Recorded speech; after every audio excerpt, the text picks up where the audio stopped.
Madame, Messieurs les journalistes, chers confrères, Madame, Messieurs les participants,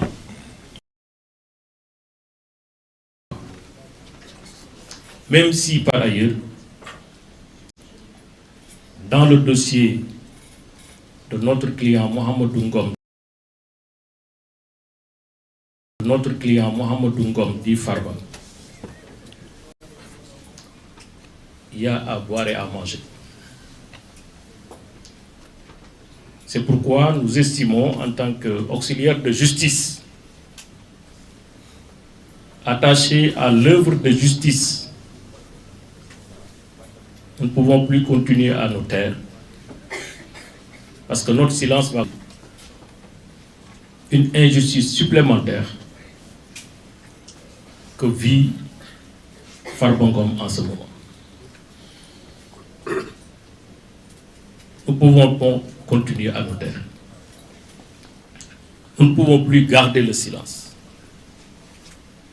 Quand notre justice est dans une sorte de démonstration de force, en foulant aux pieds tous les principes qui doivent la gouverner. Tous les principes. Et rendre justice au Sénégal, j'ai l'impression que maintenant, c'est mettre la peine avant l'heure. Sanctionner avant l'heure. Ce qui est quand même grave et qui enlève toute substance à un principe fondamental, ce qu'on appelle la présomption d'innocence. En autre principe, le principe exceptionnel de la détention. Exceptionnel. Et maintenant, la détention est devenue la règle. Le principe est devenu l'exception est devenue la règle. Et quand une justice fonctionne ainsi, ça veut dire que l'état de droit est menacé. Et le droit, quand l'état de droit est menacé, le droit s'écroule. Et c'est ça, malheureusement, la réalité. Personne n'est à l'abri de manipulation judiciaire, d'instigation politique pour mettre quelqu'un en prison. Parce qu'on vous met en prison, après on va essayer de chercher pourquoi on vous met en prison. C'est ça la gravité. Donc c'est vrai qu'on parle du dossier de Farba Ngom, mais au-delà du dossier de Farba Ngom, on parle pour tous les justiciables sénégalais. Notre état de droit est menacé. Notre justice, son image est écornée. Tout le monde a peur. C'est devenu extrêmement grave et préoccupant qu'en 2026, alors que le Sénégal est signataire de la Charte africaine des droits de l'homme, signataire de la Déclaration universelle des droits de l'homme, signataire du Pacte civil et de beaucoup d'autres instruments internationaux, qu'un homme malade, gravement, indiscutablement, 2 rapports médicaux, je ne dis pas 1, je ne dis pas 3, je ne dis pas 2, ordonnés par le juge, a considéré, et ont considéré que la gravité de l'état de santé de Farba Ngom était incompatible avec un enfermement.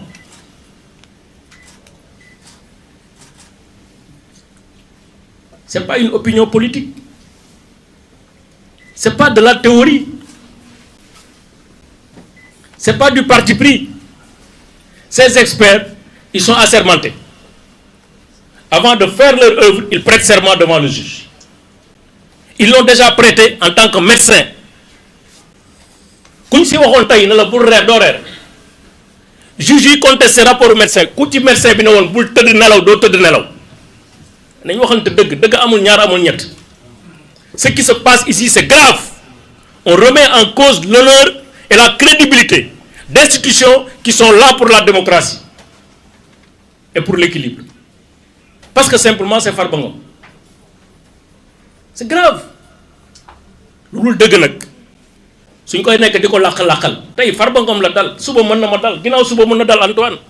Attention, rendre la justice, c'est pas rendre une justice pour telle personne, c'est rendre la justice au nom du peuple sénégalais. 2 rapports médicaux incontestables. Personne d'entre nous, y compris les juges qui essaient de contester le parquet, personne ne peut contester valablement les conclusions de ces rapports. C'est la réalité. C'est un fait qu'on constate, un fait technique, rapporté par des techniciens, des sachants, que personne ne peut démonter. En 2026, un homme qui jouit de toutes les garanties de représentation, qui jusque-là a souscrit entièrement à l'exercice de justice à son égard. Il n'a jamais arrêté une convocation, il a toujours été là, il n'a jamais essayé d'organiser sa fuite. Qui est élu maire de sa commune au suffrage universel, qui est élu au niveau de l'Assemblée nationale en tant que député au suffrage universel. Qui d'autre peut avoir autant de garanties de représentation? Qui d'autre peut avoir autant de garanties de représentation? Malade, gravement, jouissant des garanties de représentation. La loi offre des alternatives légales pour se substituer à la détention. Donc ces alternatives existent. En ce moment, cette personne, au moment où je vous parle, est en prison, au Sénégal. Malgré les engagements internationaux, malgré la clarté des principes qui gouvernent l'administration de la justice. Farba Ngom, depuis 12 mois, est en prison. 365 jours, 9000 heures de détention, de privation de liberté. C'est trop? Trop. C'est trop. Un état de droit, la qualité d'un état de droit se mesure au moment où, et seulement où, cet état sait s'arrêter. Ce n'est pas une renonciation à la justice. Ce n'est pas une abdication. C'est réconcilier la justice avec la liberté. Et c'est bien conciliable. Mais une justice qui déprotège, qui affaiblit les droits, c'est une justice qui s'écroule. C'est une justice misérable, besogneuse, pauvre, faible, parce qu'elle n'est plus rendue au nom du peuple sénégalais. C'est ça la réalité. Une justice sur commande. Il faut arrêter. Madame le ministre de la Justice, il faut arrêter. Monsieur le procureur général de la Cour d'appel, il faut arrêter. Monsieur le procureur de la République, il faut arrêter. Avant qu'il ne soit trop tard. Avant que l'irréparable se produise. Avant que la responsabilité de l'État soit exposée. Avant que la confiance que nous devons tous à la justice se brise. Il faut arrêter. Trop, c'est trop. Le ëpp tuuru bàyyi leen Farba Ngom bu ñëwee ci dëkkam dem si ay njabootam loolu mooy dëgg keneen lu leen wax leneen du dëgg. Vous êtes en train de faire de la détention arbitraire, c'est ça la vérité, par l'exercice d'une voie d'appel. Mais à la limite, c'est quoi le problème? 2 personnes pour les mêmes faits devant le même juge sur la base de la même loi. L'une est libre, l'autre est en prison. Au nom de quoi? C'est ça l'égalité devant la loi. C'est ça l'égalité devant la justice. Madame le ministre de la Justice, vous avez commis trop de fautes.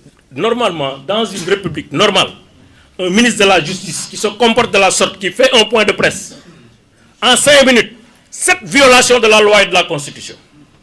7 violations de la loi et de la Constitution. Mais on n'a plus de république. On n'a plus de république. La République est à terre. Mais comme avocat yi ngay wax man gisaguma sax d'ailleurs lettre bi mu doon wax ci avocat yi déggaguma ko secrétaire général ordre des avocats ngi nii defe naa ne amagul lettre ñun on va saisir le bâtonnier pour d'abord les violations qui ont été constatées et commises par le ministre de la Justice. Mais nous avons déposé une plainte contre elle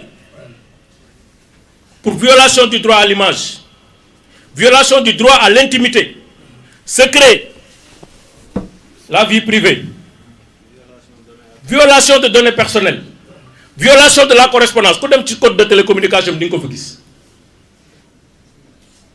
Mais aussi mise en danger de la vie d'autrui parce que c'est elle qui a instruit le parquet de faire appel artificiellement pour maintenir Farba Ngom en prison. C'est ça la détention arbitraire. Par des artifices et des manipulations, on essaie de maintenir quelqu'un en prison qui doit être libre. Aucune seconde de plus ne doit trouver Farba Ngom en prison.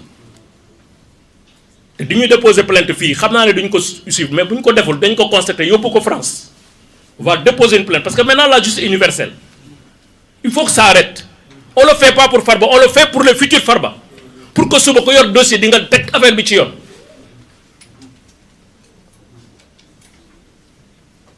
Deux mots rek pour terminer, si vous le permettez. Le premier, c'est pour les députés à l'Assemblée nationale.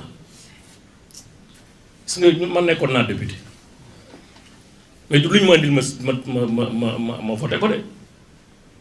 Premier jour ñu def ma président groupe parlementaire laa taxaw ci tribune Assemblée nationale ne man bu ma yum de ak ñi d'accord ànd ak man lu ñu ma fi indil loo xam ne intérêt Sénégal nekku ci du ma ko voté. Parce que nag ku nekk xam nga lu jaadu ak lu jaaduwul ay xale nekkuñu assemblée pour être député il faut avoir au moins 25 ans moyenne d'âge ak député yi c'est au moins 35 ans ou 40 ans.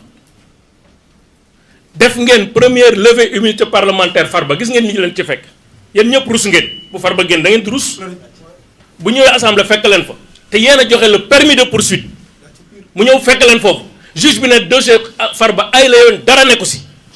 Dama koy bàyyi mu ñibbi këram mu ñëwaat fekk leen assemblée loolu la di mel lan ngeen di wax seen kër ak seen i doom ak seen i njaboot donc fotaat nag foxale la ak baadoo la def nga levée bi ci affaire bu gën a garaaw lii gis nga lim lay jural lii c'est une banalité déconcertante li ñuy wax lii ay interdiction d'objets prohibés bu ñu génnoon statistique ci prison ay nit yu ñu fekk ak portable ba fekk leen loo xam dañ koy aaye mais lu mu dee c'est 5000 cas parce que chaque semaine procureur xam na ko chaque semaine dañ koy defar rapport ci cas yu mel noonu du jeex du xaaj mais c'est des règles de discipline qui ont été violées. C'est au niveau de l'administration régisseur bi ak directeur prison ñoom ñooy toppatoo yooyu sanction yi directeur prison ak régisseur ak chef de cour ñoom ñooy apporter sanction yi. À ce jour pour une faute disciplinaire il y a aucune procédure engagée contre Farba amul kenn woowul Farba kenn waxu ko ne yaa def lii on l'extrait en sa qualité de député sans lever de son immunité parlementaire yóbbu ko enquête ko arrêté ko mettre ko garde à vue suma confrère Boubacar Sy dañu ñëwaat ci requête bi ñu def foofu ak lu tax ñu def ko ak chance yi ñu am pour annuler lii parce que affaire yu cuune la ñuy def parce que booy demee ak sa xol ak émotion ak passion de manière déraisonnable léeg-léeg tu vas te rendre au mauvais service loolu moo xew dans ce dossier là moo tax ma bëggoon député ngeen bàyyi par loo beeg fi ngeen bokk ak yëpp ngeen xam ne lii waxi naka sa xandal la d'ailleurs moo tax procureur bi ñu ko indilee mu dégager en touche maintenant comme gaynde gu naan diwlin gi moom moo yaakaar ne lépp moo ko war a sànjaafu dégg naa sax mu ngi sànjaafuwaat ay yeneen ministre yoo xam ne ñi fi jaar ñëpp dañu ne lii dossiers yi dara amu ci moom mu ne mooy sànjaafu affaire bi instruire pour ñu def procédure contre Farba ci ay waxu picc yoo xam ne amul bopp amul genn. Moi je dis en tant qu'avocat amul benn texte de loi amul benn arrêté wala règlement boo xam ne nii mën nañ ma ko opposer man ne ma lii moo tax ku la woo doo ko wuyu mu nekk sa client mu nekk heure mu nekk lu ne mais loolu xanaa nit ku jàngul sax war nga xam ne avocat bu ñu la wooyee sa kër doo wuyu dafa am lettre dafa am texte bu ñuy tere ñu wuyu appel wala dafa am texte ban texte moo ñuy tere wuyu appel ki ñuy sanctionné ci droit du kii nga xam ne dañ ko dugalal téléphone ka fa dugal téléphone bi la ñuy sanctionné ak ku ko jàppale pour téléphone bu dugg fa kooku la ñuy sanctionné loolu mooy introduction munoo nekk ci biir di introduire xanaa loolu ko jàngul français war nga ko xam diffusion d'image obscène ban diffusion nga fekk téléphone à supposer que loolu sax dëgg la parce qu'ils sont capables de tout c'est des as de la manipulation nga fekk ci téléphone dara fan laa ko diffuser c'est privé lu mu ci kan mooy diffuser yéen ñi journaliste xam ngeen ne kay dina am moyen de diffusion fu ñu ko diffuser moom moo ko diffuser moom moo def diffusion de fausses nouvelles moom moo def diffamation moom moo andi wax yooyu ci penc mi kenn andiwu ko fa kenn nit moo ko fa andi mooy Yacine Fall kon man li ma leen di wax mooy jël leen seen fulla ak seen fayda ngeen xam ne lii fay coow moo gën lii andi coow bu bëri le Sénégal n'a pas besoin de ça ñu xam ne lii dara nekku ci bu ñu waxalee suñu dëgg te yàlla tax avocat yëpp xam nañ ne prison ay téléphone doo nga fa fees waxante dëgg rek te yàlla tax waa or Farba